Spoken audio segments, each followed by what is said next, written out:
So guys, once you're on this screen, you want to click on next, and then you want to click on install now. And now once you're on the activate Windows screen, I know it doesn't say it for me, but for you it's going to be saying activate Windows. You want to click on Shift and F10 on your keyboard. And now the command prompt is going to open up. And now once you're on this, you want to type in disk part, click on enter. And now you want to type in list space disk and click on enter again. And now you want to find the disk where you want to install Windows on. So you might have multiple disks, I've only got one. And for me it's labeled as disk 0. You might know which one's which by the size. So for me, this is my size right here, 80 gigabytes. So I know that it's this one that I want to install Windows on.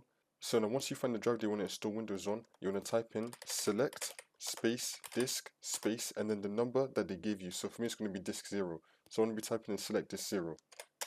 For you it might be like select disk 1, 2 or 3. You just want to find the correct disk and then type in select disk and then the number and then click on enter. And now your disk is going to be selected. And now you want to type in clean and click on enter. And now you're going to type in convert space GPT, click on enter again. And then once you do all this, you can just close out of CMD. And now you want to click on next and just continue on with your Windows installation, and then that's how you do it.